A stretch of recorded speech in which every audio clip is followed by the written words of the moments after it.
Okay, everyone, let's get started.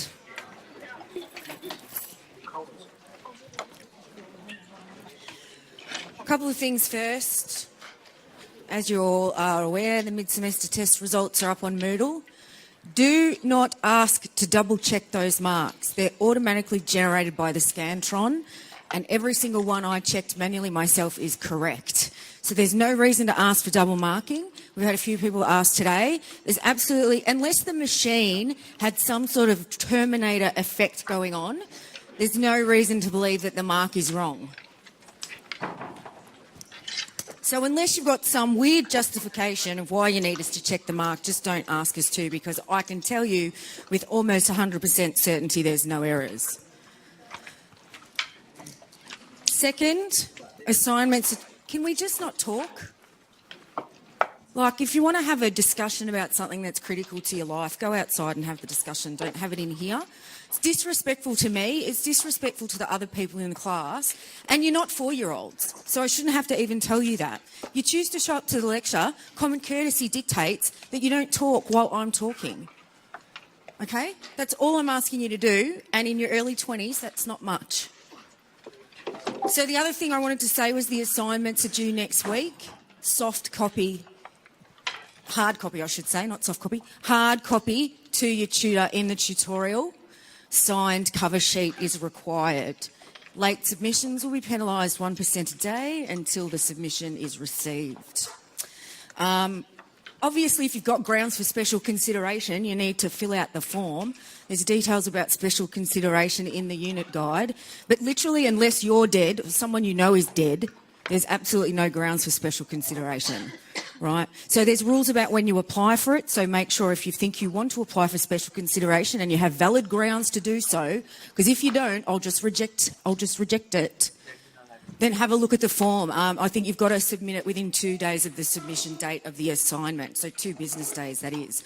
Now, I'm not encouraging you to all go and apply for special consideration, so I'm less likely to say okay to special consideration than to any other request. So make sure you hand in your assignments. If you've got questions or concerns or issues and you need to discuss it with people, come and drop by during consultation. We have a number of consultations, as you well know, across both campuses. And the other thing that I just quickly wanted to flag, and I don't know whether I've mentioned this before, the final exam is going to be a short answer exam. So it's not multiple choice. We've already tested you on your ability to answer multiple choice tests. So now we do short answers. So the components of the assessment is trying to understand whether you can learn and respond to information in different forms of assessment, right? So you do a mid-semester to try and see how you go with that sort of test or assessment version. Then you do an essay, which is checking your ability to write and create coherent arguments. Then a short answer test at the end of the semester to try and check whether you get the detailed concepts and ideas that we've been talking about. Okay, so that's really why we change up the type of assessment. It's to test your skills, to make sure that you can answer similar questions in different settings and come up with the same answers. So that indicates to us that you know the material well. So the short answer questions will be in the final exam. You'll have a practice test that will be uploaded onto Moodle before SWOT-VAC. or in SWOTVAC, probably likely to be the Friday just before SWOTVAC starts. And the answers will be available as well. So again, you can use that as a revision like you did for the mid-semester practice test. And it should be fairly indicative of how the final exam will look. So it's made up of 6 questions, but some questions will have multiple parts. In the case where they have multiple parts, each part will tell you how many marks it's worth, so you'll be able to allocate your time appropriately. But generally speaking, 6 questions, each worth 10 marks. Some have multiple sections to it, some don't. So, as I said, you'll get the practice exam, so you'll understand better what it looks like. And it'll cover monopolies, monopolistic competition, and everything we talk about in macroeconomics. Okay? We'll talk more about that towards the end of the semester. So today we're starting our long and involved journey into macroeconomics. So macroeconomics is the study of the economy as a whole, and what I hope by the end of this section of the unit is that you will be able to critically evaluate macroeconomic policy in the world today, right? So you will be able to think about, well, Donald Trump's government has reduced taxes to companies. Company taxes in the US have reduced to 30%. What's the likely short run and long run outcome of that? Because what that is, it's an indirect fiscal stimulus. An indirect fiscal stimulus is the government cutting tax, which increases disposable income. So the assumption would be that a reduction in the company tax is going to increase investment in the economy in the short run. But what will be the outcome in the long run? Probably nothing, because they've done nothing to change long-run aggregate supply. So by the end of this section of the unit, you should be able to look at those sorts of policies and think about what the likely short-run and long-run implications are. Because much like microeconomics, we talk about the differences in the short-run outcomes compared with the long-run outcomes. And that's very significant in macroeconomics because it impacts long-term growth outcomes. You should also be able to, by the end of the unit, understand what might happen if the Australian Reserve Bank reduces interest rates further. Australian interest rates at present are at historic lows. I think they're about 1.5%. So what happens if the Reserve Bank decides to reduce interest rates further? It'll stimulate investment and it'll stimulate consumption. So the outcome will be potentially short-run economic growth, but then we've got to think about, well, what will the long run be? The long run, generally, there'll be no outcome at all. Right, we'll be in exactly the same long-run equilibrium as we were. So by the end of this section of the unit, you should be able to understand the differences between fiscal and monetary policy. So fiscal is government spending, indirect or direct. If direct fiscal policy is basically a government building a road or a bridge or a railway. Indirect is cutting taxes, generally speaking. So it increases disposable income. So that's fiscal policy. Monetary policy is generally controlled by a central bank. In Australia, that's the Reserve Bank. In the US, it's the Fed. So those banks try to maintain economic activity through interest rates. So effectively what they do is try to stimulate interest rates to change the outcome of economic activity. So increasing and decreasing interest rates in order to stimulate or decrease economic activity. The Reserve Bank in Australia looks to inflation as their target. They don't target the interest rate per se, they target the inflation rate, and we're going to talk about how we measure inflation today and what it tells us. So the Reserve Bank aims to have the Australian inflation rate between 2 to 3%. In recent years, their concern has been that we're engaging in a deflationary event, which means prices are travelling below that 2% minimum that they have, that they target. That's why Australian interest rates have been kept very low for a long time now. It's probably about 18 months since, probably even 2 years since there was any change. So we need to understand those things to understand how they influence outcomes in the macro economy, to try and think about what policies might influence short-run and long-run outcomes. So much like microeconomics, we're building up to understanding, so we need to understand the fundamental ideas and concepts. What's inflation? How do you calculate inflation? What's GDP? What makes up GDP? How big is GDP? What happens over time? In order to build up to do the more difficult analysis towards the end of this section of the unit, where we are engaging in analysis of fiscal and monetary policy. So in order to understand those things and become clear on how the analysis works, we need to understand the very basics of macroeconomic analysis and what's the difference between macro and micro. So today we're going to be talking about what GDP is, what's its definition. So it's gross domestic product. It's made up of consumption, investment, government spending and net exports. So net exports, exports minus imports. So those components, if there's any change to those components, if consumption increases unexpectedly, short-run GDP will increase. Okay, so when we're looking at monetary and fiscal policy, we're looking at how they stimulate GDP by affecting either the C, the I, the G, or the net exports. Right, net exports are generally influenced by exchange rates. So governments can directly influence GDP because G, government spending, is a component in GDP. Right? So it's important to think about what the government might be able to do to stimulate an economy in the short run, and as I said, what might happen in the long run. We also need to make a distinction between real and nominal GDP. Nominal GDP allocates prices in a given year, so they use prices in a given year or current prices to calculate GDP. When you see real GDP, that tells you that the calculation uses constant prices. That means prices from a particular base year, right? So if you're trying to calculate GDP, real GDP from 2017 to 2019, in 2019 you would use prices from 2017. You try and neutralise the price effect, right? So anytime you see real whatever variable, so real GDP, real interest rates, I was thinking of another one, but I can't remember it. It always means that we're holding prices constant. Real wages is the other thing. So we don't want to think about nominal variables when we're talking about the macroeconomy. We want to think about the real variables. Because if you're looking at the nominal variables, prices are changing. And if you're not accounting for the price changes over time, you can't directly compare different years or different quarters, because you've got different changes in the price. And so that's what nominal GDP reflects. That's why we always want to look to our real variables, real interest rates, real GDP, and those sorts of things. So it's important, real wages. It's important that you understand those differences.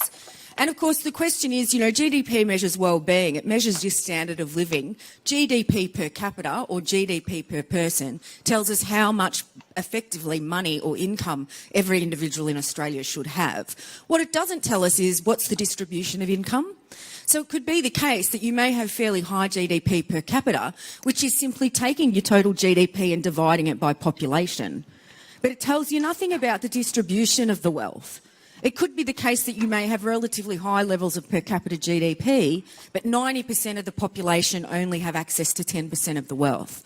You may have a big skew in terms of the distribution of the standard of living, right? So the question is GDP then a good measure of well-being, given it doesn't tell us anything about distribution, but it also doesn't tell us about anything we may get some benefit out of that's not included in GDP itself. Things like leisure time. Right, we don't count leisure time in GDP, but you may get a general benefit from having more leisure or being able to allocate, a certain number of hours between work and leisure in a given day. So it's important that we think about whether we can look to other indexes to indicate whether a country may be better off. Using GDP, we know economically they may be well off. But using other indexes to try and think about their overall well-being, we may come up with a pretty different picture. Generally speaking, though, GDP tracks very similarly to other indexes. So a good example of trying to work out well-being on an index without using GDP is the Human Development Index. So it includes things like years of schooling, mortality rate or life expectancy. Those sorts of things can actually indicate different standards of living because you may have different ranks for the Human Development Index than you do for GDP. Generally speaking, no, if you've got a high GDP, you're likely to have a high Human Development Index because you can invest in education and you can invest in healthcare, and those are two variables that are included in that index. Okay, so we're going to talk more about that in the coming minutes, hours. So we want to also know about measuring the cost of living. So we want to think about how prices change the cost of living over time. So we need to understand how to analyse a price change across an economy as a whole. And we do that using one of two variables. The CPI, so the Consumer Price Index, which is determined by the ABS, the Australian Bureau of Statistics, determines a fixed bundle of consumption goods that they believe is the typical consumer's consumption. And then they work out how much the prices of goods in that basket have changed at different periods in time, often reported quarterly. right? So they use a fixed basket and that basket remains fixed for at least 4 or 5 years. So the problem with the CPI is that over time it may be less reflective of what the typical consumer is actually consuming. The basket may become less relevant because it doesn't account for substitution effects that may occur. So it's a static measure of the consumption side to work out how much prices in that basket change, and that's the consumer price index.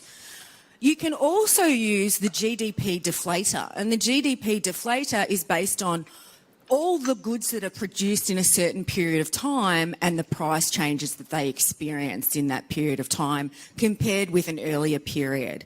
So GDP deflator is focused on production. And it's more dynamic because it accounts for the production of that particular quarter or that particular year, rather than having a static fixed consumption basket like CPI. So the question is, which of those is the better measure? Because they're both measuring changes in the price level across the economy as a whole. The question for us is, well, which is going to be better? If there's huge differences in the estimation between the GDP deflator and CPI, then obviously one will be better than the other. But what we're going to see towards the end of that section is that, in fact, they track pretty closely together.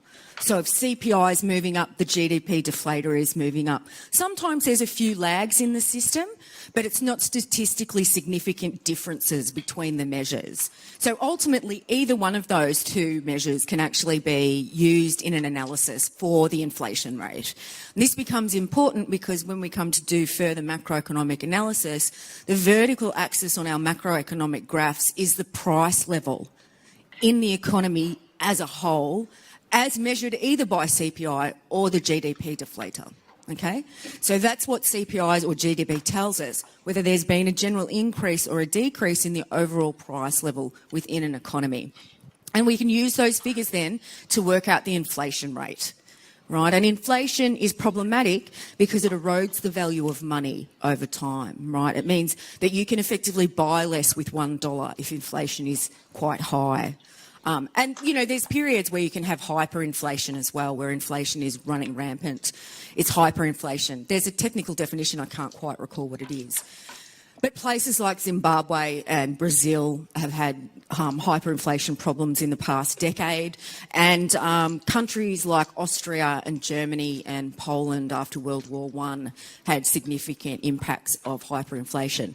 So if a macroeconomic analysis would tell us why that might be the case, right? It can tell us why there might be some periods where prices in an economy are quite steady, and then other periods where they're either increasing significantly at a very rapid rate or falling at a very rapid rate, which is deflation, and deflation's not a great thing.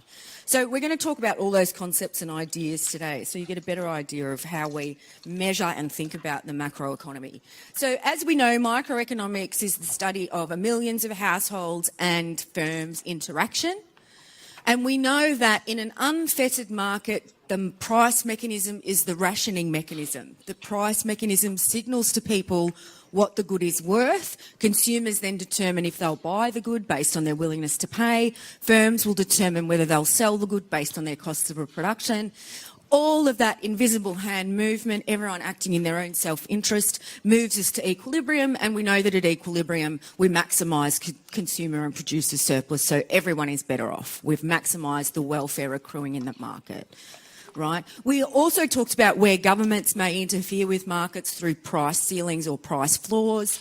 We talked about how taxes drive a wedge between buyers and sellers, so buyers will always pay more and sellers will receive less as a result of the tax. We've talked about the effect of tariffs and quotas on international trade and the deadweight loss that creates. But generally speaking, we look at microeconomics as the interactions of firms and households in particular markets, compared with macroeconomics, which is the analysis of the economy as a whole. So we think of things like inflation, growth, unemployment. They're big macroeconomic questions, not things like, I wonder if petrol's priced too high, or I wonder if electricity's priced too high. That's a microeconomic analysis. Macro's looking at the general economy as a whole. So macroeconomics can answer a lot of interesting questions. So it can answer things like, is Donald Trump's reducing the company tax rate in the US a good thing in the long run? The short answer is no. But you will be able to use macroeconomic tools to understand why that's the case, to analyse those changes. So some of the questions macroeconomists ask is, why are some countries rich and some countries poor, right? Why is Australia relatively well off in terms of high levels of GDP and high levels of development? You know, we're a small, isolated nation. We really shouldn't have been that successful. You know, a lot of economic analysis revolves around the resource curse, which is about countries that have a lot of resources that end up having really bad growth outcomes. But Australia didn't face the resource curse. Why? You know, what was unique or different or interesting about Australia from a macroeconomic perspective to explain why our incomes are high compared with other countries across the world? You know, why are a lot of African nations very poor, you know, in terms of GDP? They have very low GDP. Why is that the case? You know, is it a difference in property rights? Is it a difference in, you know, political systems? Most likely in African countries, yes, it's a result of different political systems and potentially high levels of corruption.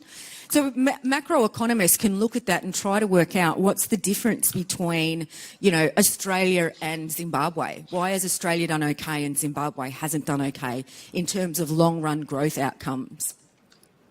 We also can think about price changes, as I mentioned before, hyperinflation events. We can look at what are the macroeconomic triggers for inflation and hyperinflation. So generally speaking, hyperinflation is a result of governments printing money.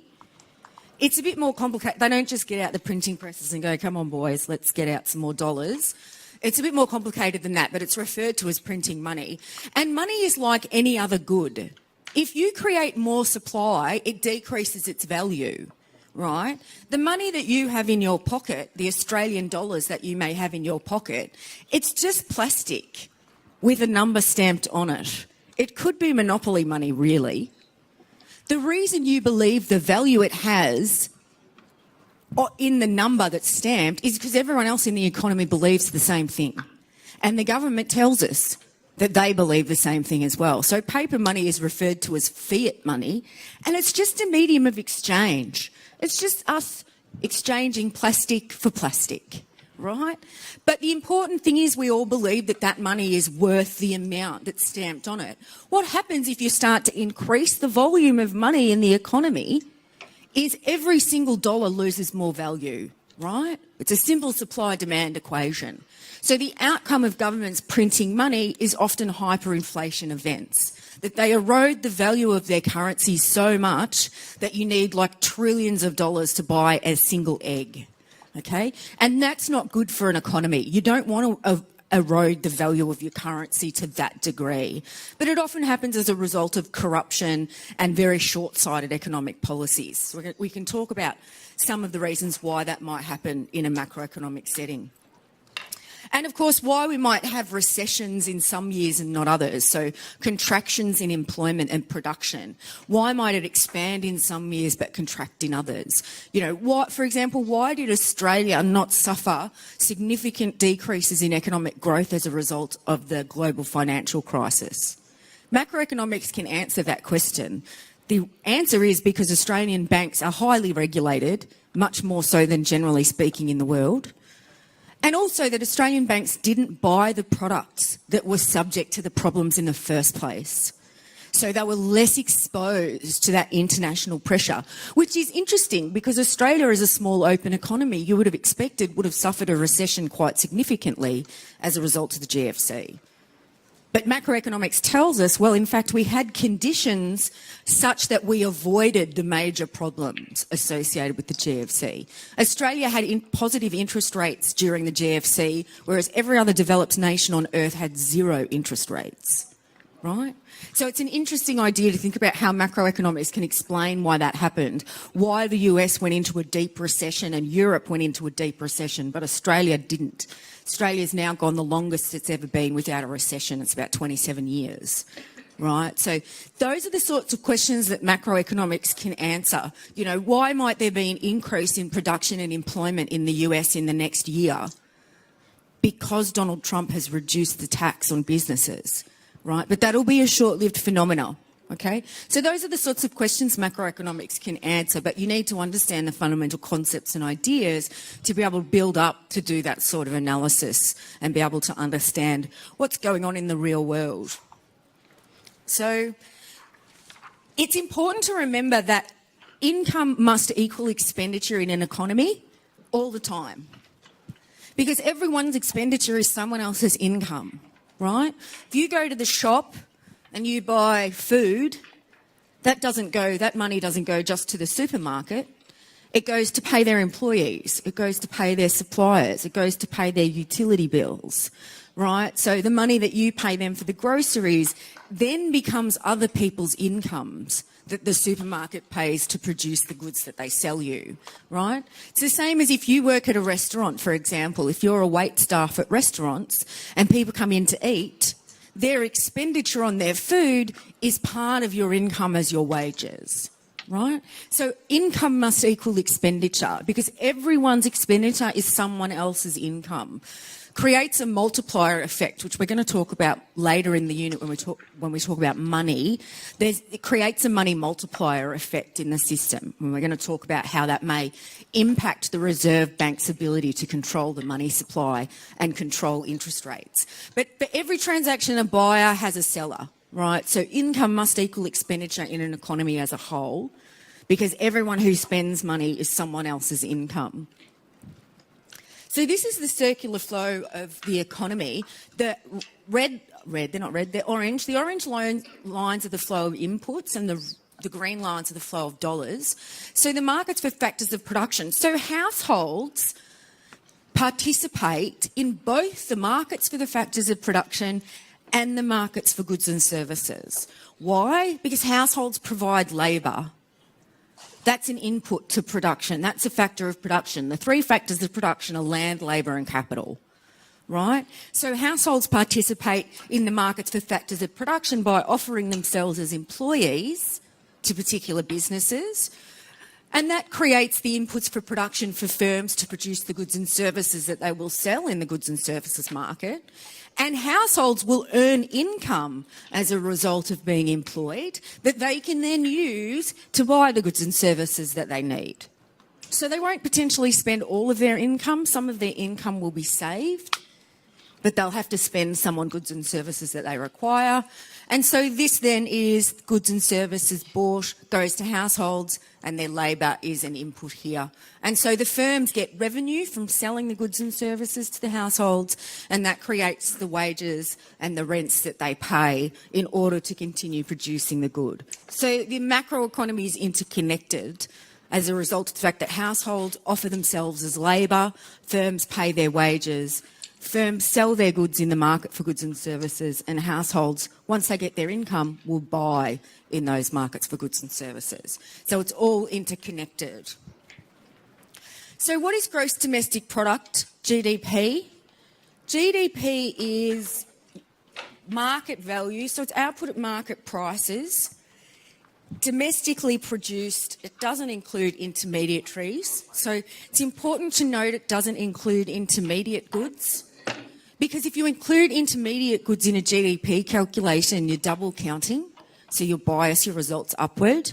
So you're not going to include the making of the steel and then the house that the steel frame goes to, right? You're just going to have the making of the steel, right? So you avoid intermediate goods. Tangibles and intangibles, so tangibles like cars and houses and boats, and intangibles like services, so insurance provision, banking provision, those sorts of things. Everything that's produced in a current period, however that might be measured, generally speaking, GDP figures are reported quarterly. They just released some just recently. And then by the end of the year, they say overall economic growth for the whole year has been X percentage. So we look at currently produced goods, not the past produced goods. And obviously within a country, you know, Australian GDP doesn't account for things that we import made in China, right? Because we didn't make them, we didn't produce them, so they're not actually contributing to our output level. And it's in a given period, as I said, which is based on either a year or a quarter. Generally, GDP figures are advertised per quarter or announced per quarter. But by the end of the year, then they aggregate them and say, you know, growth has been X%. So I think Australia's recent growth may have been 0.9%. It didn't seem impressive, but per quarter, apparently it is impressive. So we need to know that it's output valued at market prices. There's no intermediary goods. It only includes final goods. Services and goods are included, so tangibles and intangibles. You produce currently, not what's in the past, in Australia, and usually within a period of time defined by whoever's reporting it. And in Australia, it's the Australian Bureau of Statistics that reports the GDP figures. So obviously GDP excludes any goods that are sold or bought on a legal market. So black markets clearly are not involved in GDP. It's a legal activity, so you're not going to include illegal activity. And goods that are produced or consumed at home. So if you have a veggie garden and you get all your tomatoes and bok choy and all that sort of yummy stuff from your garden, that's not included in GDP because you've never entered a market to purchase those goods. The seeds you buy to plant them would be included in GDP, but not the goods you then produce and eat in your own house. So it's important to think about, we don't include home production. My mum used to love to knit. She made me a lot of hats and scarves. None of those goods entered the GDP equation, but the wool she bought to make them was included, right? So home production doesn't enter the GDP function. And items sold illegally. But anything that's produced and sold legally will be included in GDP, not intermediate products though. So here are the components I mentioned earlier about GDP. What you can see here is GDP is income, right? So wherever you see Y equals C plus I plus G plus NX, that's the GDP formula. So when we're doing the analysis with graphs, you'll see the horizontal curve is income, which is GDP, and the vertical curve is prices as measured either by the CPI or the GDP deflator, okay? So that's why it's important to understand what components of income there are or components of GDP, because you can identify the magnitude and what might happen to the different components given different macroeconomic policy or different macroeconomic events that might occur, like the GFC. Like what would the GFC have affected in the GDP equation? Consumption and investment, okay? So consumption is the amount of goods and services that households buy. New housing is not included in a consumption side of the equation. It's included in investment. Okay, so you just need to remember that consumption is of goods and services other than new housing. Consumption is the largest proportion of GDP and it's around 60%. So anything that reduces consumption is going to have a meaningful impact on GDP. So in recent months, years in Australia, the Reserve Bank has been concerned about the fall in consumption. They've been concerned that we're moving into a recessionary period because people are reducing their consumption levels across the board. And that's led to deflation, which is a falling price level, as opposed to inflation, which is rising price levels. So the Reserve Bank has an incentive to maintain low interest rates in order to see if consumption spending picks up. Because if consumption spending tracks downward over time, there's a potential that will lead us into a recession. And a recession is defined as 2 consecutive quarters of negative economic growth. That's negative GDP. So consumption's a large proportion of GDP, and if anything affects consumption levels, it is going to have an obvious impact on GDP in the short run, okay? But there are differences between long run and short run equilibrium, which we're going to analyse later towards the end of the semester. Investment is one of the components, so spending on capital equipment, inventories, structures, including new housing, so factories and things like that. Investment's usually around 21-22%, so it's fairly significant. You can influence investment via influencing interest rates. So the Reserve Bank, if they change interest rates, are going to influence the investment component of GDP. If interest rates go up, investment falls. If interest rates go down, investment increases. Therefore, GDP will either increase or decrease in line with those changes. government purchases. So the government spending is a component in GDP. So governments have a direct method to stimulate GDP through changing the level of spending they're engaging in at any given time. So that's fiscal policy. And as I mentioned earlier, there's two types of fiscal policy. One is direct fiscal policy, which is the G here, government spending. The other is indirect fiscal policy, which is generally reducing taxation rates. You reduce people's tax rates, either individuals or firms, you create a greater level of disposable income and you stimulate spending as a result of that, okay? So income tax make people believe they're richer, okay? Sometimes the changes in consumption associated with indirect changes to government spending or the reduction in income tax will depend on whether people think the tax cut will last. If they don't believe it will last, then they may not increase their consumption as much as they otherwise would. So the government can directly influence GDP through changes in its spending via building roads or railways or dams or whatever the case may be, or by changing the tax rate, income taxes or company taxes, which will both stimulate spending in those sectors. The one thing that we don't like, well, we generally direct government intervention in the economy using fiscal policy. It was very popular during the Great Depression. But that was understandable. During the Great Depression, unemployment reached 28%, right, so in the 1930s. John Maynard Keynes, an economist, came along and he said, I know what you can do. Increase government spending. Start spending on roads and railways and dams. And that will stimulate employment and stimulate growth, because if you increase employment, you increase people's income, you increase consumption. So all those things are good. The problem is Keynes ignored the effect on the price level in the economy in the short run. A direct fiscal stimulus will increase prices in the short run. The other thing is it crowds out the private sector, right? So the issue is if a government wants to spend more money to stimulate the economy, to stimulate GDP, they need to get the money somewhere, right? And they're not money bags. They don't just have, they're not Daffy Duck with or his uncle or whoever it was with just piles and piles of coins in the bottom of Parliament House. They have to borrow money generally to fund that investment. So the outcome is they go to the market for loanable funds and borrow money, which reduces the available money for private individuals to borrow or private firms to borrow.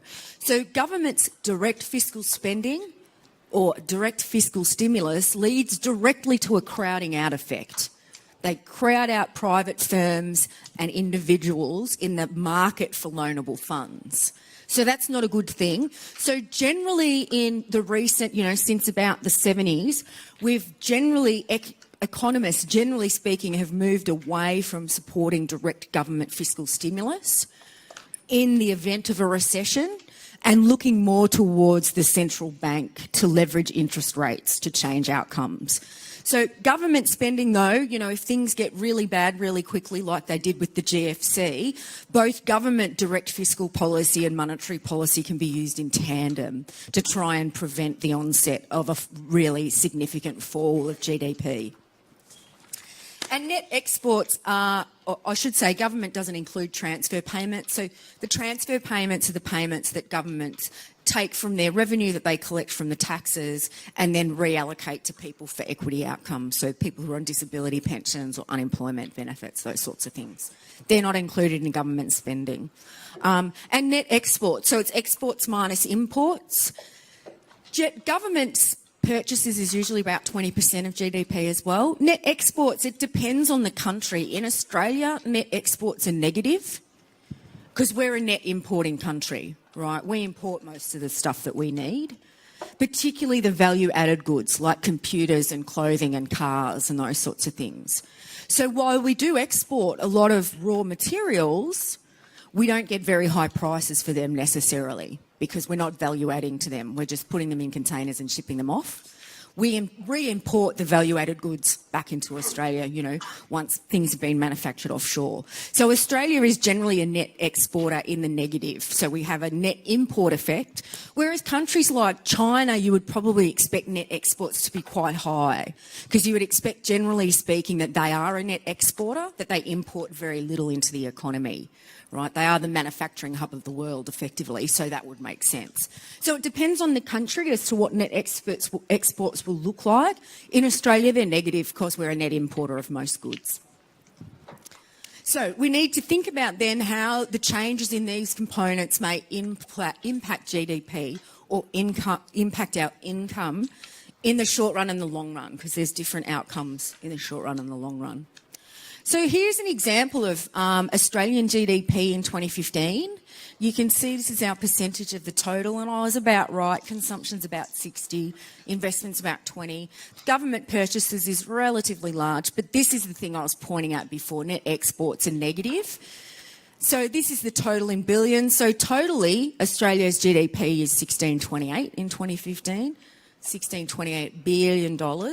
Billion dollars. This is per capita. Per person means per capita. So what we've done is we've just taken this number and divided it by the population in 2015. But as I said before, it doesn't tell you anything about the distribution of the wealth. It only tells you what we would expect, given the total, if you divide by population, what the per capita income is going to be. So this is pretty high, but it doesn't tell you how many people in Australia may not reach that threshold. Okay? And this is our percentage, as I mentioned. So the components of GDP are quite large, and Australia is quite well off, relatively speaking. We're a relatively well-developed economy, and we have relatively high levels of GDP, both in total and per capita or per person. If we look at the share of world GDP, this is from 2009. I would suggest it's a decade old, which means these percentages have likely have changed to some degree. I wouldn't imagine that the United States has fallen off the top in terms of their percentage of world GDP. So PPP means purchasing power parity, right? So one, you may have seen this because it's quite popular, the Big Mac Index is sort of a layman's version of the PPP, and that's like how much different Big Macs cost across the globe in different currencies, right? So in this case, I would expect that the United States has probably retained their rank as one, but I would say China's share in the last decade has probably increased and increased quite significantly. I would imagine they're probably closer to maybe 15, 16%. Particularly given the GFC, right? Because this is 2009, and that was sort of the height of the GFC. So I think after the GFC sort of eased, I think China's proportion of world GDP would actually have increased compared with the US, because they suffered more than the Chinese as a result of the GFC.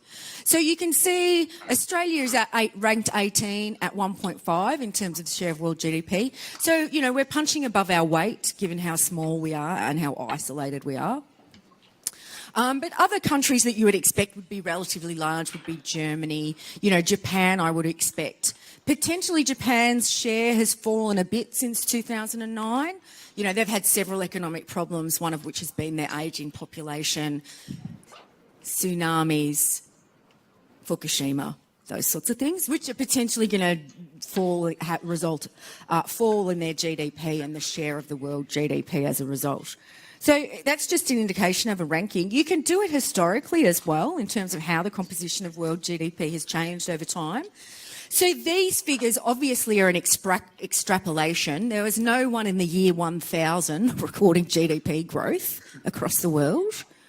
So they're an extrapolation from economic historians' work. And usually they base it on levels of urbanisation to try and work out what GDP would be.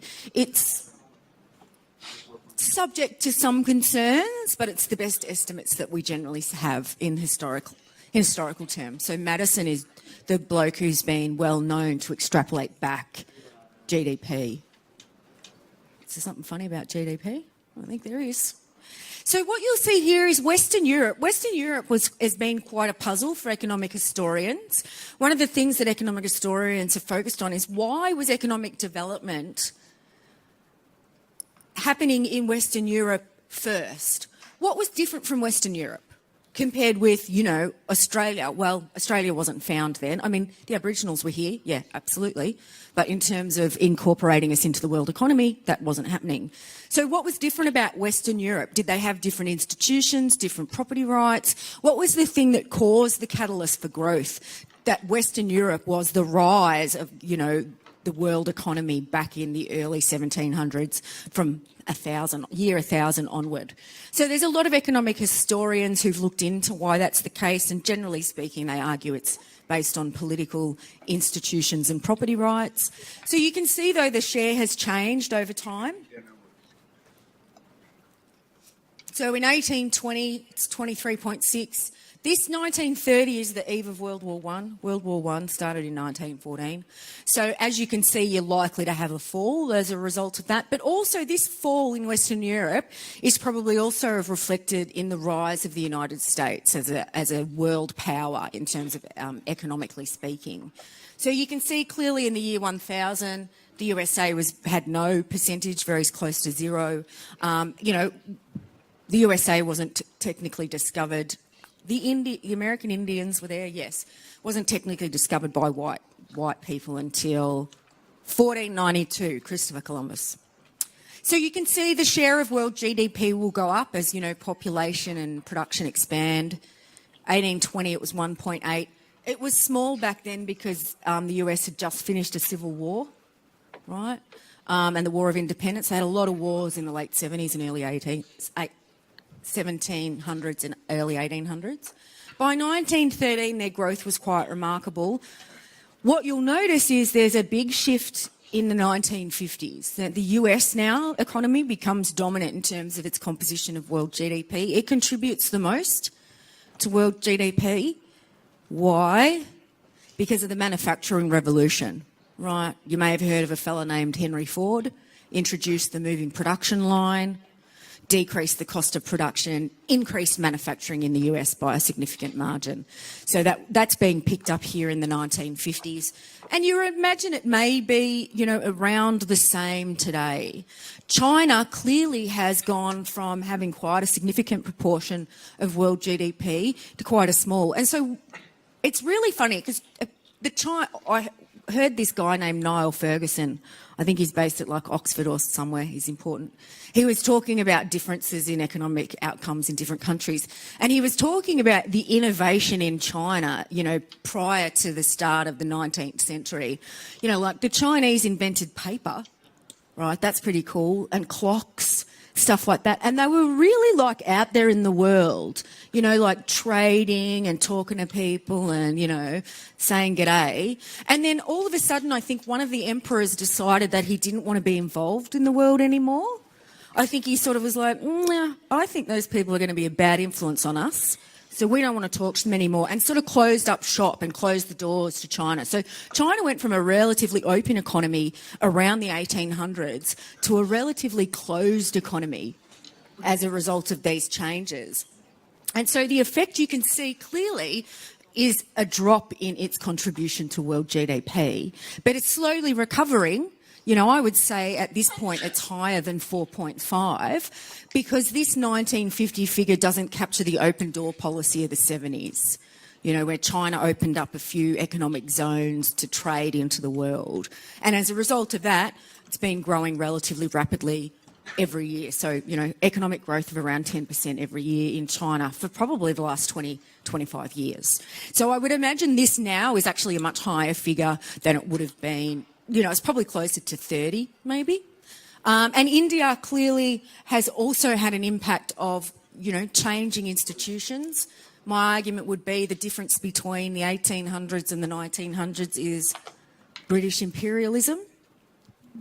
If you know anything about economic history in India, your argument would be that it must be British imperialism that potentially reduced output in India as a result of oppression. And policies that weren't conducive to economic growth. And there's a lot of economic history literature about that. So again, 4.2 in 1950 may be correct, but I'd imagine it's higher now. India now has quite a large industry providing services and things like that. So you would imagine these figures would be larger, in the years after 1950. So again, you can look at rankings of per capita, so that's again per person, you know, and total GDP doesn't tell you anything about how much is, you know, every individual in the country earns. We look at per capita, and generally speaking, per capita GDP ranks will be different from absolute GDP ranks, and you can see that reflected here. You know, in the case of GDP percentage, or sorry, per capita, Luxembourg has got the highest in the world.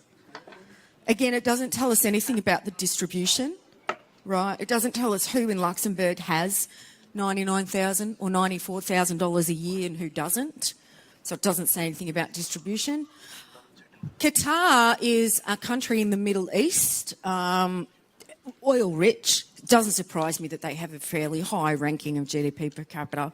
So these Luxembourg, Norway, Switzerland, Denmark, the Nordic countries have historically always had relatively high GDP per capita. And you can move down and you can see India and China are low here as a result of the fact they're catching up. Right, that they're at low levels of growth initially and now they're catching up.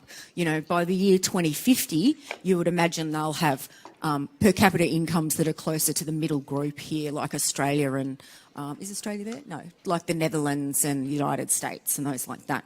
But they're dynamic changes that may happen over time as a result of changing economic growth and changing structures in the world economy.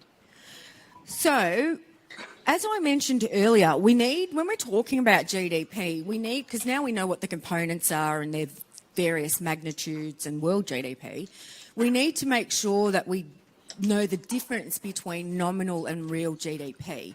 Real GDP is at constant prices, right? Nominal GDP is at current prices. So wherever you see a nominal variable, it's where you know that we don't account for any price changes. Wherever you see a real variable, you know that we're accounting for prices being constant. And you can only compare across time if you're comparing real variables with real variables.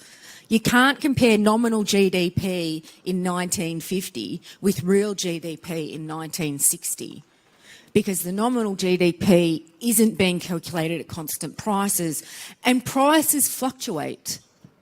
So you need to be able to remove the price effect to use constant prices in order to make sure that you're comparing the same variables across time, okay? So the GDP deflator can tell us how much prices have changed, and it's basically nominal GDP divided by real GDP multiplied by 100, right? So it's an index, effectively. It's a measure of the price level. It's a measure of the overall price level in the economy. So if overall price levels are rising, the GDP deflator will increase. So it tells us the rise in nominal GDP that's attributable to prices, not quantities. That's what we care about. What's attributable to prices compared with what's attributable to quantities. Where we hold prices constant for real GDP, we're isolating the changes in GDP resulting from quantity changes. We're eliminating the price effect because we're holding prices constant, and the prices are held constant in whatever base year you decide. So here's an example of the differences between real and nominal GDP and how you can calculate the GDP deflator. So this is an economy where we buy kebabs and noodles. As you can see clearly, prices are changing and quantities changing. So if we want to calculate nominal GDP, it's really easy. You just go, in 2017, kebabs worth $10, we bought 50, 10 multiplied by 50, price of noodles are $4, we bought 75, 4 times 75, and the result is nominal GDP is 800, right? That's the way that works out. If you look then at 2018, you do exactly the same thing, and here's the formula here, or the result here. 1325 is nominal GDP, but by 2019, it's 2,100. What you can see clearly in all of those calculations is that they're using the price in the given year. Prices aren't constant, right? So they're not isolating the change in quantities. That's why it's nominal GDP. So if we want to then try and calculate real GDP, what we have to do is determine a base year, and then we use that base year prices to calculate real GDP across every year that we've got. So in this case, let's say 2017 is our base. So we always use 2017 prices, right? So in 2017, price of kebabs was 10, the price of noodles were 4. So in each calculation, we've used those prices. That's why we say they're constant prices, because we've used the price of the base year to calculate through to 2019. So in this case, you can see clearly real GDP is 800 because it's the same because we're using 2017 as our base price. And then in 2018, it's 1150, and in 2019, it's 1600 at constant prices. So that's isolating the changes in quantities by holding the price constant across the years you're calculating the outcome for. So then, if you want to calculate the GDP deflator, nominal GDP divided by real GDP multiplied by 100, here, 2017 is our base year, so real GDP is the same as nominal GDP, so 800 divided by 800 multiplied by 100, is our base year, so it's always going to be 100. The base year is always going to be 100 in your calculation. 2018, you've got 1325, which was the nominal GDP that we calculated, divided by the real GDP. I think that's wrong, it should be 1150. So it's 120. And so that's the way you work it out. Nominal GDP divided by real GDP multiplied by 100, you create an index. And that indicates to you the level of the GDP deflator, right? So in this case, you have an increase from 100, our base year, to 131 by 2019. So we've isolated the effects of the price changes and calculated the GDP deflator using that formula. I was going to say something, but I'll come back to that later. So what we always expect over time is that real GDP is increasing. Real GDP is increasing because we just expect that people are going to be better off in every generation. Historically, that's been the case. There's no reason to believe that that won't continue at some point into the future. So you're better off than your parents are better off than their parents, they were better off than their parents, and so on. So you always expect that real GDP will be increasing over time, so living standards will be improving over time, right? And that's factually true because, you know, as I said, you're better off than your parents, they're better off than their parents were, and so on. And you would expect your children to be better off than you and their children to be better off than them. So here you can trace Australian economic growth, real GDP, from March 1970 to August, is that August? No, March 2010. So this includes the GFC, right? You can see clearly Australia didn't suffer as a result of the GFC. So, but what you can see, these purple chunks are recessionary events. Recessions, as I mentioned before, definition is 2 consecutive quarters of negative economic growth. So Australia's last recession was in 91-92. That's why I said, historically, we have not gone this long without a recession. This is a historically significant period of time that we're living in for Australia, economically speaking. 74-75, the recession was brought about by the oil crisis as a result of OPEC trying to reduce supply of oil and increase prices, which we talked about when we were talking about microeconomics. 77-78 is Australian tariff walls starting to be decreased, which caused us to move into a recession. 82-83, it's where we floated the dollar. Bob Hawke floated the dollar in March of 1983. 86-87, I don't really know what happened there. 91-92, I don't really know what happened there either, except to say that Paul Keating, who was the Treasurer at the time, told us it's the recession we had to have. So let's just assume this is because we had to have it. But as you can see, from then on in, we've had increases in growth. So what you'll see here is there may be little dips, right? You can see little dips, but they're not recessions because they haven't been 2 consecutive quarters of negative economic growth, right? So you may have a dip in one quarter, but then you may pick up in the next, so that wouldn't be technically a recession. You could have negative growth in one quarter, positive growth in another, and negative in the next quarter, and that's still not a recession because they're not consecutive reductions of economic growth. So Australia's real GDP has increased quite significantly from just under 100,000 to just over 300,000 in the last 30 years. So is GDP a good measure of well-being? It's a good measure of economic well-being, yes, because it tells us our wealth, the level of wealth we have in an economy, and it tells us the income and expenditure of the average person. You know, the average person is the person per capita. GDP per capita in Australia is, say, $67,000. We assume that's the income of the average person in Australia. So higher GDP indicates a higher standard of living. That's obvious. Higher GDP means higher growth levels. Higher growth levels mean a higher standard of living. But it's not always going to be a perfect measure of the quality of life or whether you're happy or not. So I mentioned the Human Development Index, which is one way to measure alternatively benefits that people get from living in certain countries. Or there's the Happiness Index. That's been a more recent phenomenon, probably in the last 6 or 7 years, measuring... Oh, now, I don't know how they measure happiness. By the way, it's Are You OK Day today. Are you OK? Yes, good. If you're not OK... I'm sorry to hear that. So happiness index is one way to try and measure well-being. And the happiest country on earth is Bhutan. I don't know where they live. I don't know what they do. But they're a happy bunch of Vegemites in Bhutan. So that's one way to try and work it out. But generally speaking, GDP tracks those other measures. There's not much difference between the Human Development Index and what GDP per capita would be for a given country. So it's not going to have significant differences.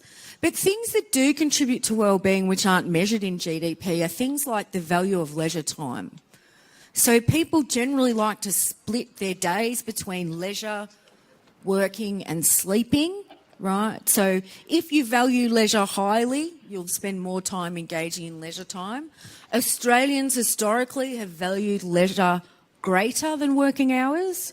So originally, when the convicts came in the late 1700s and then through the 1800s, Australia had really high levels of GDP. We were the richest country on earth by the end of the 1800s. Surprising, I know. It was because we had a skew in our gender distribution. Like the majority of convicts sent to Australia were men, white men, between the age of 16 and 30. So they were highly productive individuals. So they had high levels of labour participation and high levels of productivity. And that translated into large gains in GDP in Australia over time. But by the end of the 1800s, it sort of started in the 1860s, Australian workers were demanding 8-hour days. So they wanted 8 hours of leisure, 8 hours of work and 8 hours of sleep. Right? So the demand for the 8-hour day led to legislation requiring employers not to have anyone working for longer than 8 hours. So Australia's participation, labour participation and production fell as a result. So our GDP fell, and we argue as historians that that was a convergence from above. So our GDP fell because our value for leisure was higher, and leisure isn't included in our GDP calculation. But everyone in Australia was potentially better off as a result of the fact we generally valued leisure more than working long hours. That trend potentially now in the 21st century has changed. But back then, that explains why Australia's GDP fell quite rapidly at the turn of the 20th century. We may also value a clean environment. That's one benefit that we get that's not included in GDP. Clean water, clean oceans, clean air, they're all good things. And the value of any activity that takes place outside the market, which is not included in GDP. Spending time with children, spending time with your family, volunteering, those sorts of things. They're not captured in GDP, but they may have a tangible effect on your well-being, right? If you're volunteering, you may get a very good feeling about that, and that's a general benefit. We're not going to be capturing in GDP calculation because you're not getting any wages and you're not spending any money as a result of that. So things that contribute to well-being that aren't included in GDP are important to consider because it means that GDP might not be truly reflective of a country's well-being in totality. It's one measure. It's not necessarily going to be the best measure. I'm not going to read this because, as far as I understand, you've got eyes and you can read it yourself at your own leisure. So it's just telling us what we just said. Gross national product or gross domestic product doesn't account for everything that may impact individuals' well-being. It just simply doesn't. So we do care about GDP because it does help us satisfy material needs. The wealthier we are, the better off we are in terms of getting scarce resources, right? We live in a world of scarcity with unbounded wants. You know, GDP shows us how wealthy we're getting, and it can indicate how much of our wants and needs we can satisfy. The higher our GDP, the more wants and needs we have that we can actually satisfy. So it can improve our well-being. Countries with high GDP invest more per capita in education and in healthcare. And healthcare and education influence how well off people are, right? The number of years of schooling matters because it increases productivity of the labour force, right? The more years of schooling you have, the more skilled you are, the more productive you are. The better healthcare you have, the less likely it is you're going to die of malaria when you're 5, right? So high GDP can create people being better off in terms of well-being indexes because you can invest more in healthcare, because you can invest more in education. Countries with low GDP often have very high levels of disease and death and very low levels of education as a result of the need of families to have their children work to provide income. So we can spend things on better healthcare and education, which creates better well-being for us. So high GDP actually is good for society as a whole.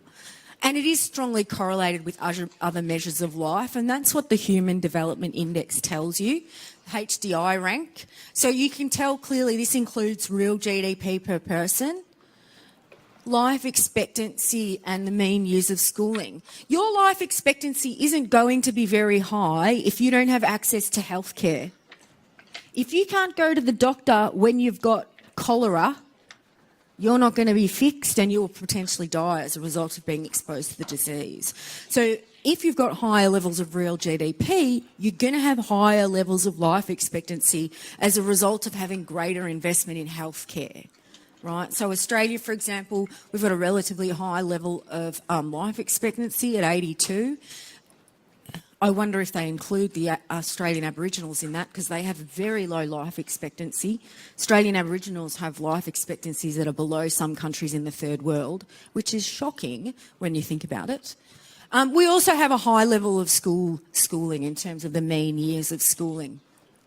So you can see clearly this is different in terms of how we can rank our development. But it is, you know, high GDP leads to high levels of life expectancy. You know, there's a causality and correlation potentially going on there. So, you know, you can see right down here, people in Afghanistan, they're not doing well.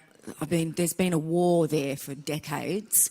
So clearly their life expectancy will be relatively low as well as schooling. So those are other ways to try and think about well-being and how much difference is between countries in terms of well-being. But you can see clearly that countries with higher life expectancies and higher schooling tend to also be the countries that have relatively high levels of GDP per capita.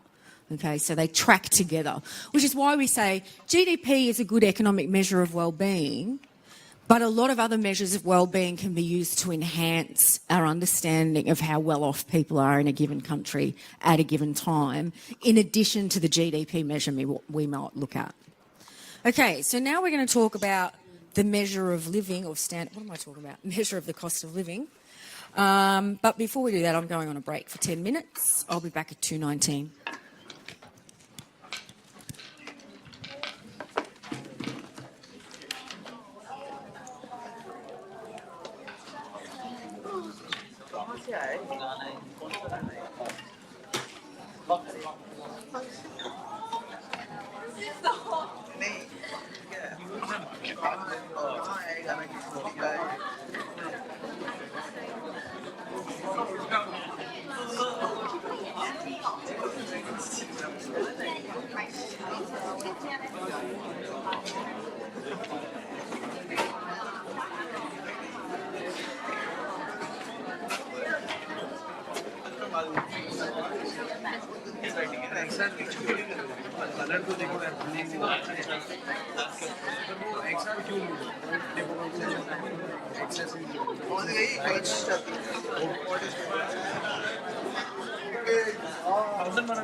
Dollar अभी बढ़ गया है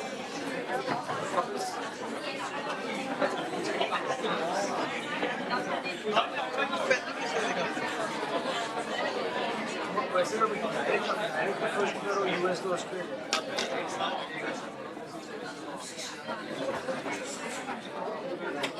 trend analysis वालों कोई कहते हैं trend analysis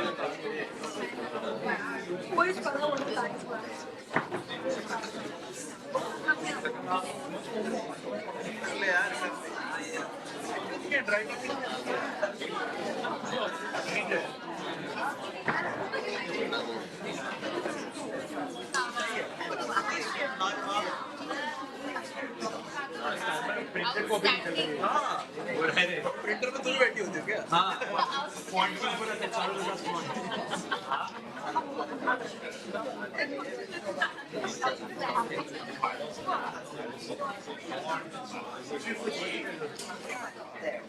एकदम तुम्हारे नाम के अकॉर्डिंग हमारे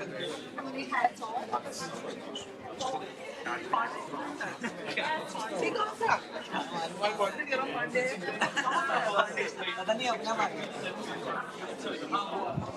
वो स्टार्टिंग का एक वीक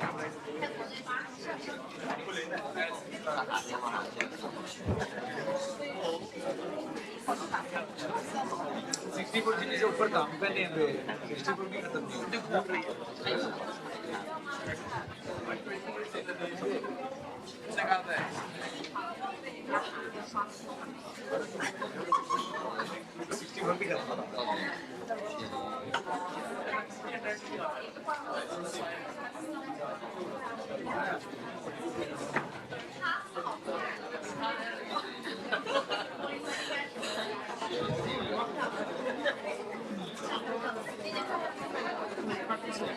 नीट है पर अच्छी है अंदर नहीं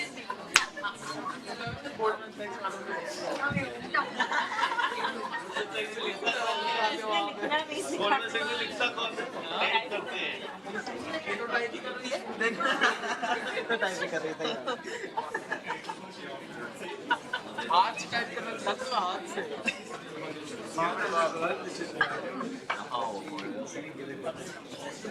she can actually write in time. Yeah.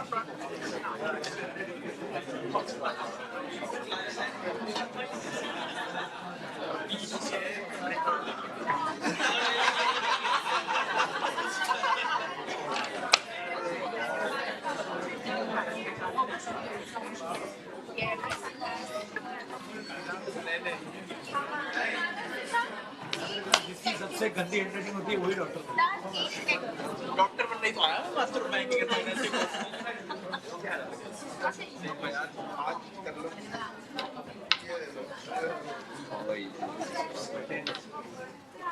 अच्छी तो है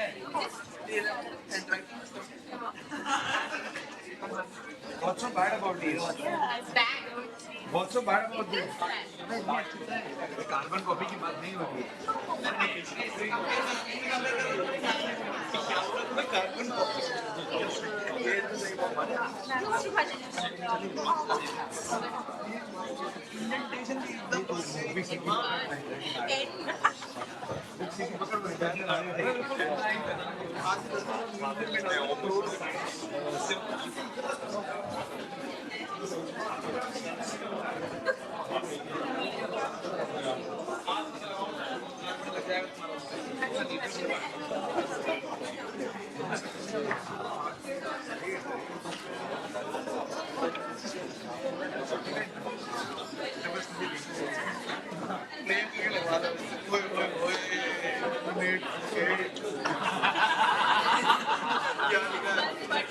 डेट ऑफ बैंक पढ़ा और बस बेहोश हो गए सब कॉन्सेप्ट अपने आप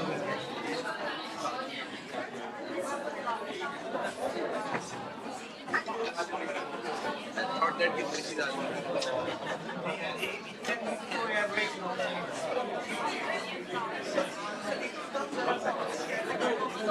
गई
Okay, let's get started again.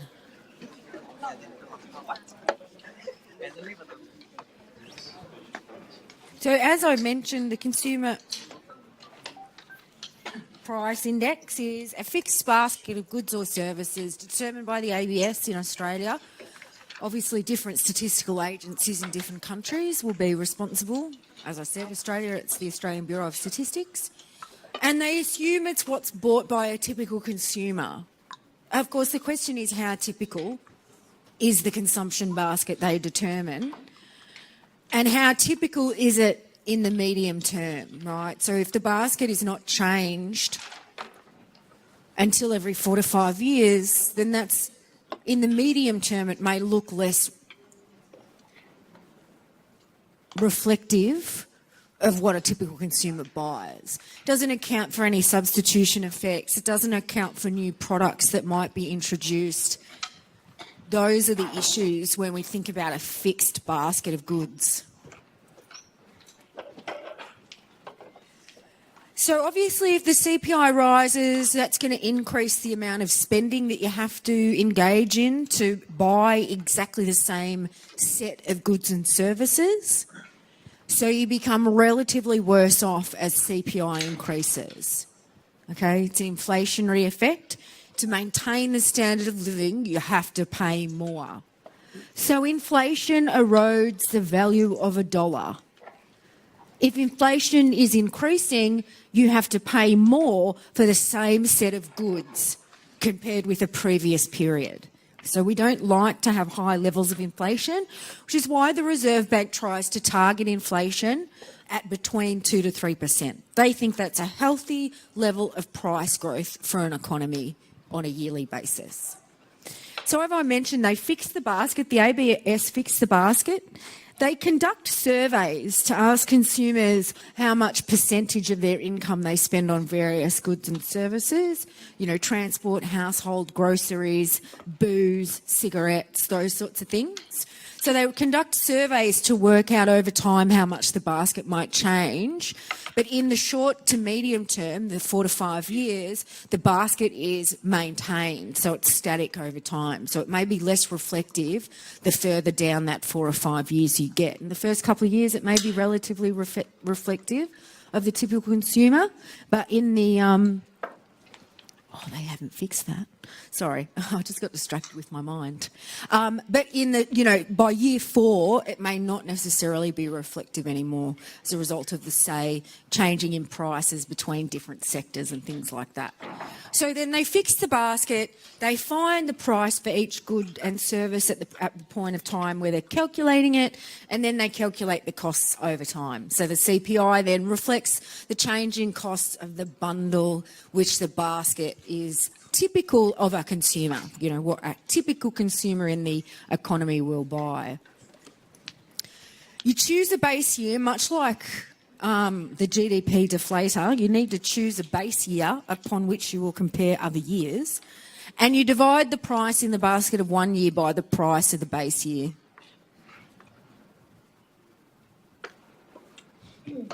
And multiply by 100, right?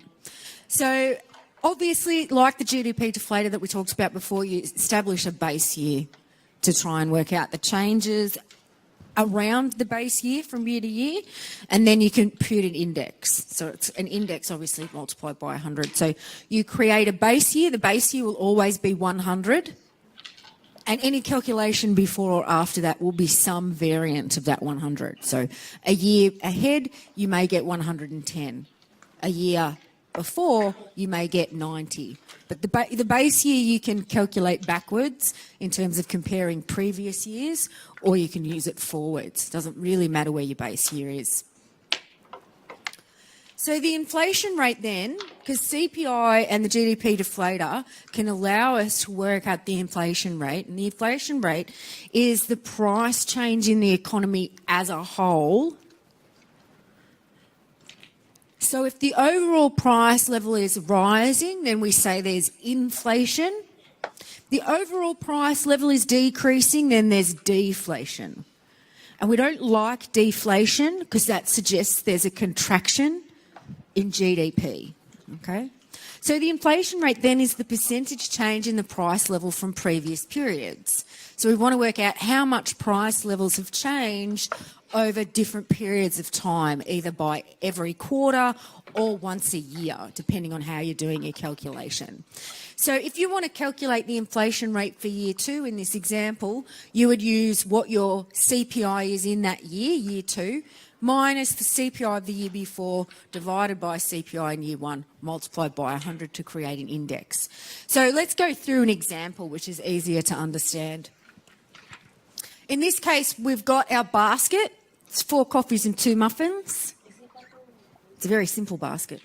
So we go, okay, let's fix our basket. Boom. That's the first thing we need to do for CPI is fix our basket. We then have to find the price of the goods in each year. So you can see clearly the price of coffee is going up over this 2017 to 19 period.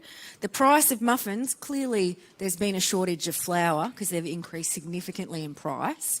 So we know the price and we know the quantities that we're going to buy from year to year. So then what we want to do is calculate the costs of the basket in each year. So first we just want to calculate the raw costs of the basket. Right? We're not doing anything to index this. So obviously in 2017, we had $4.50 per coffee, 4 coffees, $5.75 per muffin, 2 muffins. As you can see, by 2019, we've accounted for the increasing in prices, but our basket has stayed the same. We're still buying 4 coffees and we're still buying 2 muffins. It's the price level that's changed here. So we're calculating it because the fixed basket means we've got fixed quantities. So the outcome is that we have a change in the total cost of the basket from year to year. So there's about an increase of $10 between 2017 and 2019. So now we want to work out what the consumer price index is, because that's only told us the raw cost of the fixed basket over different years. We haven't worked out the consumer price index because we have to make those figures into an index. It's got the words in the name. So $29.50 in 2017, let's deem that our base year. So you obviously are dividing 2950 by 2950, multiplied by 100, gets you 100. That's our base year for our index. Then we calculate for 2018 and 2019. And clearly you can see we use the price in year 3 divided by the base year multiplied by 100. So the CPI is 131 for 2019. But that's not telling us about the inflation rate. We haven't worked out the inflation rate yet. We've just calculated what is the cost of the basket in each year, create the index using the base year of 2017. Now we can calculate inflation using the data that we have.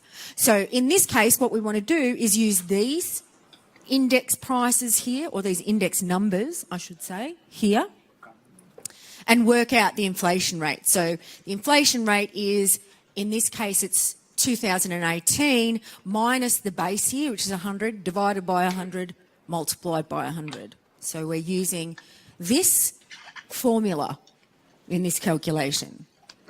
So in 2019, the inflation rate was 14%, which is quite significant. These figures are a bit dodgy because you wouldn't really see 14 and 15% levels of inflation. But clearly that's how you do it. You've got to fix the basket, work out the price of the basket in each year, create the index with a base year of 100, and then use the details from the index to try and calculate the inflation rate using this particular formula. Okay? Everyone got it? Yes? So in this case, inflation is 15 and 14%.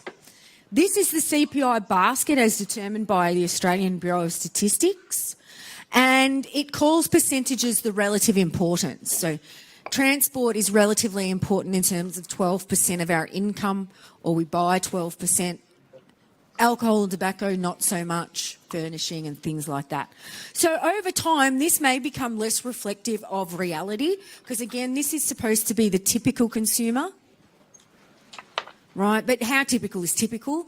You know, for example, you may buy less food and non-alcoholic beverages, but more clothing and footwear. You know, you might think, well, I'd rather have a really nice pair of shoes than a packet of bread, for example. So you will have changes around this, but they say that this is reflective of the typical consumer, and they base their typical consumer on the surveys that they do. Right, but who they survey and when they survey them, I don't know. So again, that's the question of how typical are you? You know, people will have different preferences of how they spend their money. Like I personally would say that my clothing and footwear would be really small. I don't like buying new stuff, but my alcohol and tobacco would be massive. It'd be like closer to 15%. So that's the sort of thing. Everyone's a bit different in terms of how they distribute their income over different goods and services. So as I've said, it questions about whether you are typical, whether you'd be considered the typical consumer. It doesn't account for substitution bias. And what happens, generally speaking, is price levels in an economy might rise overall, but there's some lags built into the system, right? So not all price levels in all industries for all goods and services are going to change at exactly the same time. People may misinterpret inflationary events. Right, so if you are in a factory and you're buying inputs and the price of those inputs suddenly increase, you may think that's just because your supplier has had some change in their input costs that they're passing on to you. But in fact, it might be that all price levels in the economy are increasing, the overall price level is increasing, but you don't react to that quickly because you don't realise that that's what's happening. So consumers can exploit when different prices change in different industries to create a substitution effect.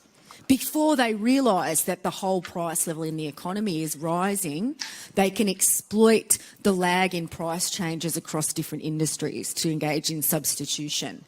So they can react to the changes in relative prices because relative prices aren't changing at the same rate. Okay?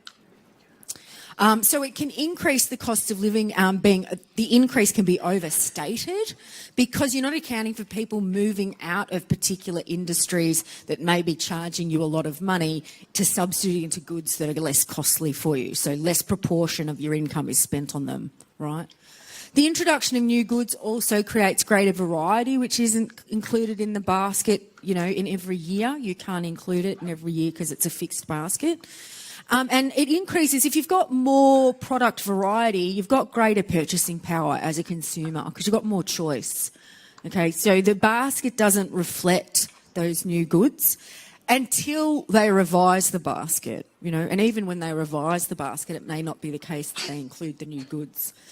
And obviously quality changes. If there's changes in the quality of the goods and services that are being included in the basket, then you can't account for what that might mean for the durability of the goods. So you might not be able to compare the same baskets over time, given there may be different quality issues for the same product in each iteration of calculating the basket.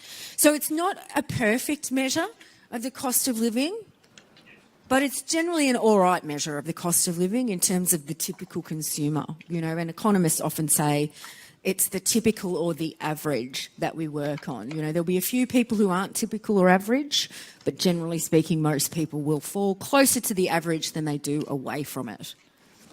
So again, you can use either the CPI or the GDP deflator to indicate the overall price level changes in an economy.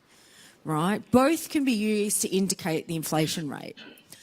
The GDP deflator, as I said earlier, focuses on domestic production within the period it's being measured. So it's more dynamic by nature because production can easily change from the first quarter to the second quarter of the year. The GDP deflator picks up on those changes and measures the price changes associated with the changes in production outcomes. So it's produced domestically and we look at the production side as opposed to the consumer price index, which looks as the consumption side. So the GDP deflator is more dynamic and it looks at production in any given period compared with the CPI, which is based on consumption and is fixed for a certain period of time. The question becomes, in terms of how you do a macroeconomic analysis, which one do you use? Which one's better, CPI or the GDP deflator? Well, if there's large statistically significant differences between the two, then we would assume one would be better than the other. But in fact, what you find is they track together pretty well. So the argument is you can use either of those measures in an analysis of macroeconomic changes as the price level for the economy as a whole, right? It doesn't matter which one you use because they're fairly similar over time. So this is how they look when you track them together, and this is why I said if there was massive differences, you would want to try and work out which one is the most statistically reliable figure. But because they track together, if you put in a trend line here, the R squared would be pretty close to the same for both GDP deflator and the CPI. There's clearly lags in the system, which you can see here. This is the blue line, the GDP deflator, and the red line is CPI. So you can see clearly the GDP deflator is moving relatively more quickly. Earlier, the GDP deflator was indicating there's inflationary events in the mid-70s than the CPI was showing us. But they generally move together, so you don't actually see much difference between the measures. Anywhere where they're different, say between here and here, you would argue that that's potentially not statistically significant enough, that the difference is not statistically significant. In this case, the only thing that's happened is CPI has responded to the changing prices more quickly than the GDP deflator.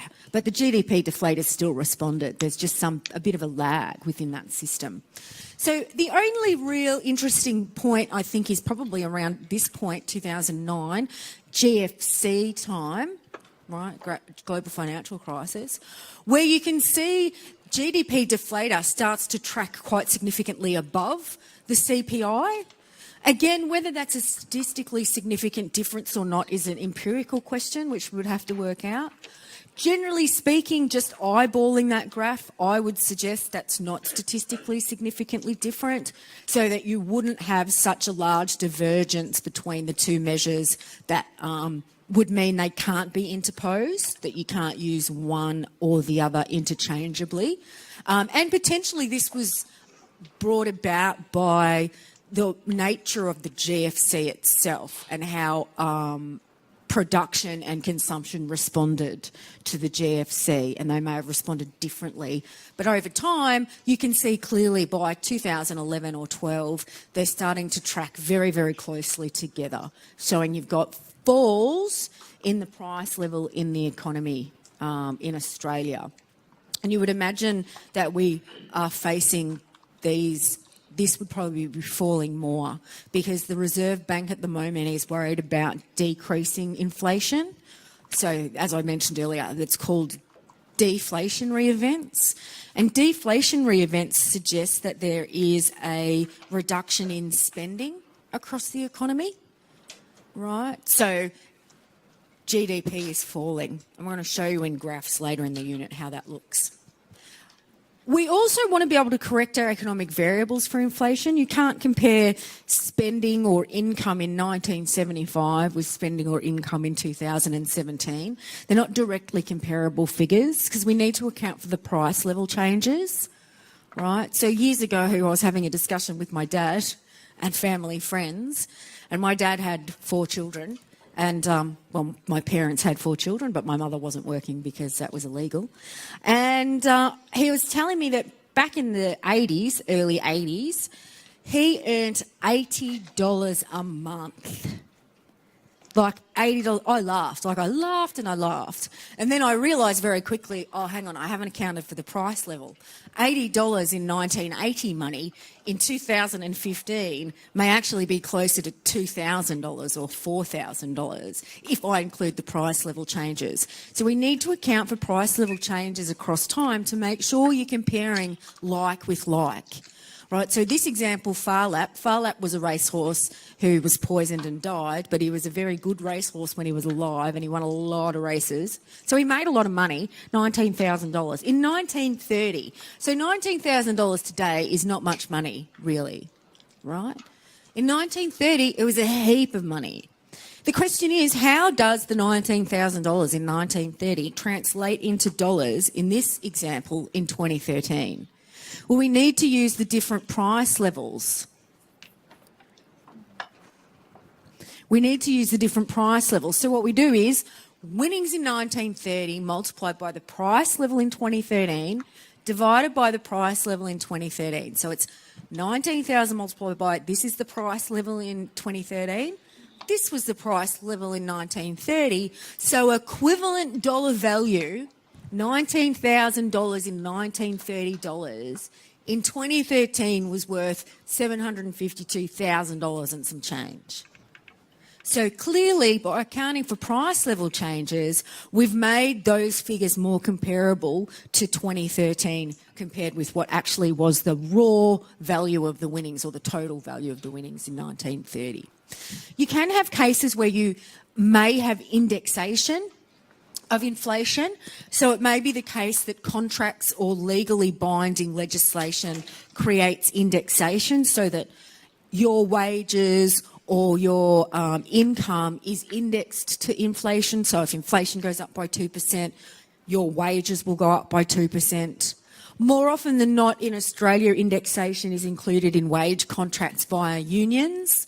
Unions will often have indexation. So Monash University staff have an indexation clause in our enterprise bargaining agreement. Some industries don't, though, and one of the things that's been a phenomenon in Australia in recent years is that there's been no increase in nominal wages to account for any change in inflation. So there's been a decrease in living standards as a result of purchasing power because incomes aren't increasing in line with inflation. And that's why governments and politicians go on and on and on about the cost of living, like on and on and on and on about it. The electricity costs, the petrol, everything, cost of living. We're sick of cost of living for ordinary Australians. I'm sick of hearing about it. But it's effective, this lack of indexation in their contracts, right? So it's not automatically compensating them for any changes in inflation that may occur. And that's actually been going on for a long time. Like I think I heard it was like 6 years ago that some people in some industries got wage increases. So the difference between the price level now and then would be relatively significant. So their purchasing power is falling as a result. Pension benefits and unemployment benefits and things like that are also often indexed to ensure that they account for the changing inflation. Because Inflation erodes the value of a dollar. So if you're not getting compensated, if your wage isn't increasing at the same rate that the price level in the economy is increasing, your standard of living is falling, right? Because you can't buy the same amount of goods and services as you were previously able to buy because inflation is eroding the value of your money. The other way we want to account for inflation is when we think about the impacts on borrowers and lenders. So when we're thinking about interest rates, we want to think about the real interest rate. So the real interest rate accounts for the price level changes as measured by inflation. So real interest is the nominal interest rate, so whatever's in your contract, say 10%, minus the inflation rate. So if your contracted amount of nominal interest is 10% and the inflation rate is 8%, your real interest is 2%. So inflation changes who gets the benefit of the interest rate, of the real interest rate changes, right? If inflation is increasing, borrowers benefit. If it's falling, generally lenders will benefit. So it changes how people get a benefit given the contract's nominal interest rate compared with what the real interest rate will be as a result of the inflation effect. So this is the example. So the nominal interest rate is whatever the bank tells you that they'll pay or charge. So it's often written into a contract, you know, and if you've got a variable interest rate, that variable interest rate may change over time. And you can work out the difference between that nominal interest rate that you pay compared with the inflation rate to work out what your real interest rate is. So that's the formula, nominal interest rate minus inflation, and this is an example. If your nominal interest rate's 15% but inflation's 10%, you're actually only paying 5%. That's your real interest rate. So you're better off, borrowers are better off in periods of inflation because it will reduce their real interest rate, okay, compared with lenders who tend to be better off when there's no inflation. So here's an example of how these two variables track together. Nominal interest rates clearly are tracking above, generally speaking, tracking above. This is obviously where you have inflationary events. You know, this is the oil crisis. There was high levels of inflation. There was a recession. Real interest rates fell into the negative. That's really interesting in and of itself. Then you've got them tracking up. But what you can see is nominal interest rates may be changing, but real interest rates in most cases are tracking below it. And this is a result of the fact that we're accounting for inflation when we're calculating the real interest rate. So it's important that you remember that the real variables account for price level changes. Real GDP accounts for price level changes across periods. Real wages account for price level changes across periods. Real wages are W, nominal wages, divided by P, where the price level in the economy as a whole.